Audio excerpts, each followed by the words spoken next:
الملائكة على باب المسجد ملائك د جمعتونو په دروازو ولاړي کار څه دی یکتبون الاول فالاول کم یو اول راغی کم یو بیا راغی کم یو ورپسې راغی دا لیکي بیا رسول صلی الله علیه وسلم اجر ذکر کړی چې اولني وخت والا ته دا میلاوي دویم دریم داسې هغه حدیث اخیره کړی دا صحیح بخاري صحیح مسلم کې دی فاذا خرج الامام نو کله چې امام راشي خطبې له طووا صحفهم ويستمعون الذكر نو دا رجستري دا راټولي کی او خطبې ته وکي دي دا راټولي کی او بیا خطبې ته وکي دي نو که غواړي چې رجستر کې نوم راشي نو د خطیب د راتلو نه مخکې به ته ځي بله ورسره دا یاده کړي دا د الله رحم دی یو حدیث کې داسې راځي په صحیح مسلم کې دی چې چا اودس وکړو ښایسته اودس چاردامې وکړو او بیا جمعې مانځله راغی د دې ځای نه موږ دا مسله ثابته کړې وه چې دې نه واضح شو چې د جمعې په ورځ غسل واجب نه دی نو چې چا اودس چاردام وکړو خو ښه اودس فاحسن الوضوء ښه اودس چاردامې وکړو بیا جمعې مانځله راغی فاستمع وانصت او غلی ناست غوږ یې ایښودی نو د دې جمعې نه واله د بلې جمعې پورې زیاتي درې ورځې د لسو ورځو ګناهونه به ورته الله وبخښي نو که غسل دې ورسره وکړو څه وایي تاسو اجر ډېر شو او که چېرته د غسل موقع پکې برابر نه شوه او تا اودس سردام وکړو ولاړې هلته تا ته اجر میلاویږي الحمدلله دا الله مهرباني ده یو حدیث کې راځي ابو هریره رضی الله عنه روایت ته امام ابو داود راوړی دی اوس دې ته غوږ کښېږدي رسول صلی الله علیه وسلم چې چا د جمعې په ورځ غسل وکړو نن واورئ د جمعې د ورځې دا مسایل چې چا د جمعې په ورځ غسل وکړو ولبس من احسن ثيابه او کپړې واغوستې د ده په کپړو کې چې کومې مزېدارې دي دا ورسره زیاتې خبره ولګېده کپړې به کومې اچي و چې یو سړی مسافري سعودي عرب کې چې مزدوري کوي دی به کپړې کومې واچي بس دا وایي چې مړه زموږ ځان له غریبي ده دلته ګوره رسول وسلم دا نه دي ویلي چې هرې خطبې له نوي کپړې جوړوه وی ښایسته کپړې واچي ښایسته څه ته وایي پاکي صفا پاکي صفا بلکې یو حدیث کې رسول وسلم داسې ویلي وی تاسو کې د یو سړی په ورځ کې غریبي وه وی په تاسو کې د یو سړی ځان له دوه جوړې ساتي یو دې د جمعې له ساتي یو د عامه د جوړې یعنی دومره تاکید چې د جمعې منزله ځان له جوړه ساته نو دا خبره د غریبۍ او د مالدارۍ نه ده خبره د مسافرۍ او د وطن نه ده ګورئ بعض خلک دا خبره شروع کړي د پالتو خبرې دي که یو سړی دومره غریب وي که نه چې ډوډۍ ورته نه میلاویږي دوه ټیمه دی هم دا کومه جامه چې پیدا دا وینځي واغوندي بس دغه مطلب دی پوه شوې بې که نه نو چې ته رالې غسل دې وکړو ښایسته کپړې دې واچولې ومس من طیب ان کان عنده او خوشبو ولګئ که یي ورسره الله اکبر دا مهرباني ده د رسول صلی وسلم د شریعت که یي ورسره که که نه هېڅ پې نشتي او اغستی هم ګران نه دي دا ورسره بله یاده کړي او چې چا ته د خوشبو ووایو هغه بیا تا ته د غریبۍ هغه یو نظم شروع کړي چې ډېر ډېر ګوره د سړي سره د سره پیسې نه وي که نه نو په 2 ریاله باندې هم د خوشبو هغه شیشه هغه میلاویږي په 2 ریاله او ته پې نور څه کوې چې د دې دا بین 2 ورځې پاتې کېږي که 3 پاتې کېږي دې سره ستا څه کار دی خو چې دا تا ولګول او منزل رالي نو خوشبو به دنه ځي بس نو خوشبو یې ولګوله واوره بیا راغی د جمعې منزله فلم یتخطا اعناق الناس نو د خلکو په سټونو وانه وړېدو دا ډېره اهمه نقطه ده یو خو راشي شروع کړي د هغه ځي نه راورسي کوم ځي ته د امام خواله نه په سټونو به نه وړي اوس یو سړی وایي چې ستا څه مطلب دی یعنې بلکل مخکې تلمه نه دي ما دا نه دي وایي چې بلکل مخکې تلمه نه دي مخکې ته تللی شي شرط پکې دا دی چې ځای ویني یقیني دا نه چې زه چکر لګو چکر یې به نه لګی په جومات کې خو ته چې کله راننوتې ستا نظر په ځي باندې پرېوتو چې او ځای شتي خو دلته کسان ناست دي نو بیا به له پاسه داسې نه وراوړې بیا به اشاره ورته وکړي چې تا ته ځای پرېږدي په خلکو اورېده دا د خلکو بېادبي ده او رسول الله سلم یو پیر خطبه کوله یو کس راننوتو او دې سټونو باندې را تېرېدو مخې ته روان رسول سلم ورته اجلس کښېنه وایي دا خلک دې تنګ کړو فقد اذیت دا خلک تنګ کړو دا بېادبي ده زه داسې ناست یم سړی کړپ ډیزي که راواوړي او ګوره داسې موږ سره وشي تاسو سره وشي دا خپې کله د اوږې سره ولګي دا د کوم ځای ادب دی او ته راغلی د جمعې مانځلی ته راغلی دین اورېدولی او راوړې د خلکو په سټونو باندې له پاسه که ځای دې ولیدو شرط دا دی ځای دې ولیدو مخکې تلی شي خو هم دې کس ته به اشاره وکړي چې دې تا ته مناسب لار پرېږدي وراوړي به نه په خلکو باندې ټوپونه به نه ویاسي یو حدیث کې داسې راځي کیدای شي بیا مانه هیر شي اوس مې ذهن ته راغی صحیح مسلم کې رسول الله وسلم وایي دا هم د جمعې د ورځې یو ادب دی چې بعض کسان یې کوي لا یقیمن احدکم اخاه یوم الجمعه ثم يخالف إلى مقعده فيقعد فيه ولكن يقول افسحوا تاسو کې د جمعې په ورځ څوک دا کار نه کوي چې یو سړی دی د هغه د ځي نه پاسې او دی پکې کښېني نه وایي څه به وایي یو بل ته افسحو چې ځای پرېږدئ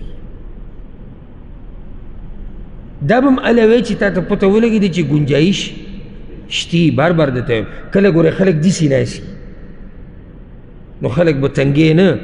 بیا ځان له بل ځای وګوره خو تا ته پته وي چې خلک آزاد ناست دي ګنجایش دي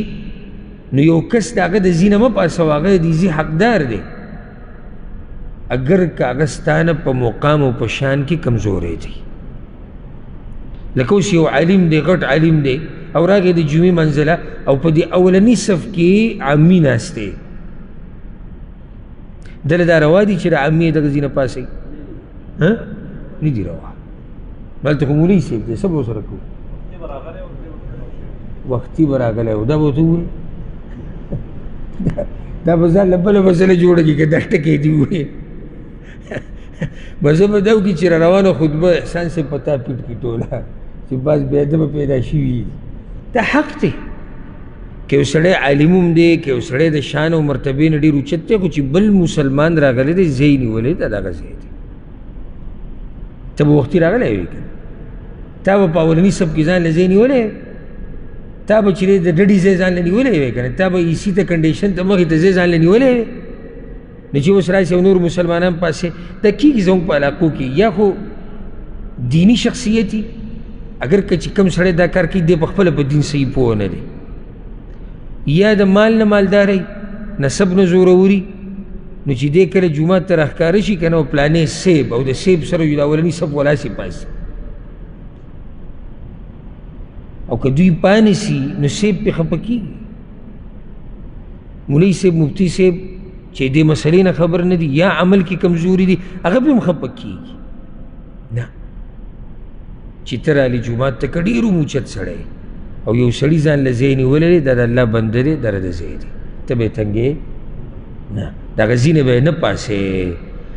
ها بیا رسول صلی الله علیه وسلم وایي ثم صلى ما كتب الله له او دا هر حدیث کې دا خبره ده ګورئ ښه او بیا دې مونځو کې څومره څلور رکعته څومره چې د په نصیب کې زه درته دا طریقه وښیم که نه چې وختي کله لاړ شئ که نه وختي نو یو طریقه دا وکئ چې اول ورشي ته خو به لازم 2 رکعته کې تحیة المسجد د هغې نه بعد بسم الله ووایه او شروع که په څه باندې په سورې کهف که ټیم ډېر وي او ته په دې اولنو وختونو کې تللی نو بیا ښکلې طریقه دا ده دا ډېره مزداره طریقه ده چې لږ ته تلاوت وکړي د سورې کهف نو پاس یو 2 رکعته مونځ وکړه ښه مزېدار مونځ هسې ټونګې نه ځکه چې وخت ډېر دی او ما تاسو ته ووایي که نه چې کوم سړی وختي راځي هغه راغلی عبادت له دی هغه قصو له موبایلو له پرېوتو له نه دی راغلی بیا لږ داسې یو څو مخه پسې نور ووایه سورې کهف ښه اوږد صورت دی بیا یو 2 رکعته مونځ وکړه بیا او بیا سورې کهف پکې ختم کا نو بیا خبره ختمه نه شوه ستا چې کوم ورد دی ته چې کوم د قرآن تلاوت کې عام روان کړی دی هغه ځای شروع کا نو سبحان الله د امام د راتلو پورې تا څومره قرآن ووي او څومره مونځ دې وکړو،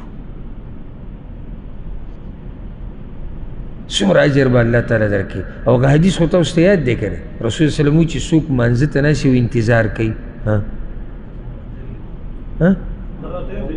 مانځه ثواب ورته میلاوي. یعنی ته چې د سحر د مانځه نه بعد هسې ورغلې او کېناستې د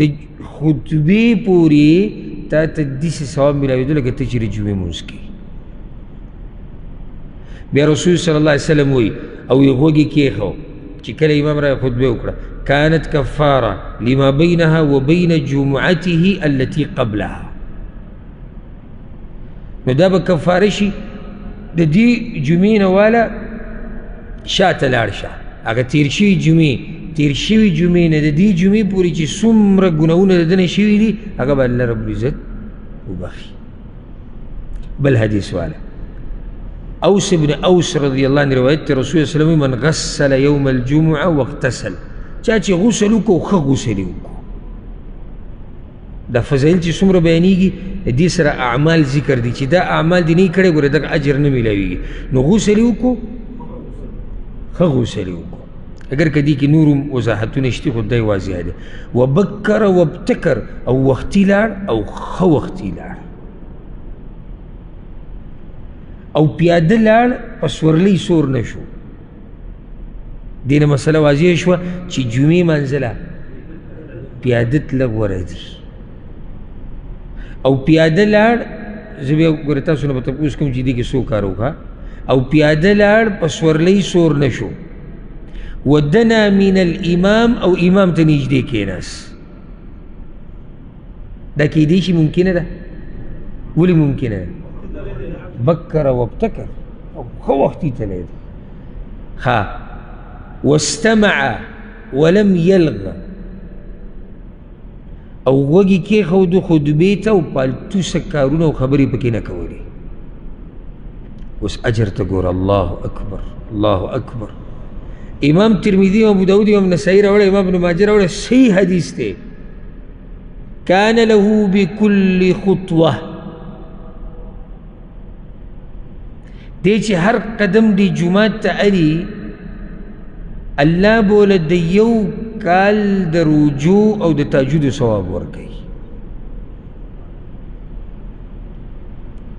د یو کال عمل اجر صیامها و قیامها، او دا کال عمل داسې نه دی چې هسې کمزوری عمل دی، روجې او تهجدونه پکې شوي دي دا په یو قدم. څومره موږ غافله یو. ښه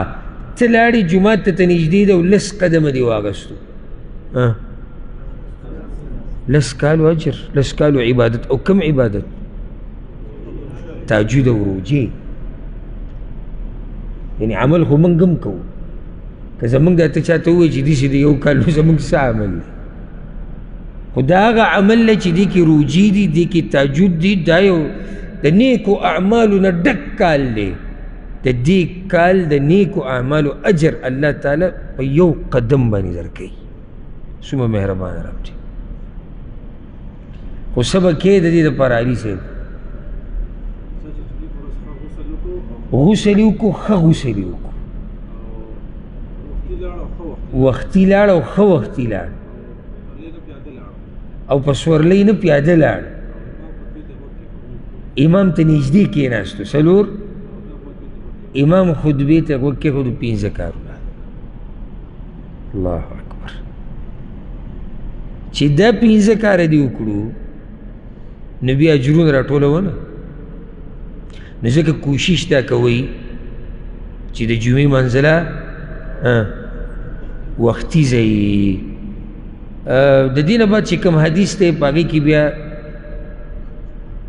ډېرې اهمه مسله بیان شوې ده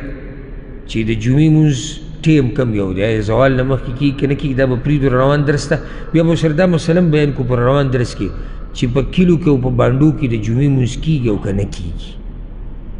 دا مسله به هم بیان کړو. الله رب العزت ته موږ دا کمې خبرې چې موږ واورېدې الله دې په موږ له د عمل کولو توفیق راکړي، الله دې موږ له د عمل کولو طاقت راکړي، الله دې د دې اجرونو نه د دې ثوابونو او د دې نیکیانو نه د الله موږ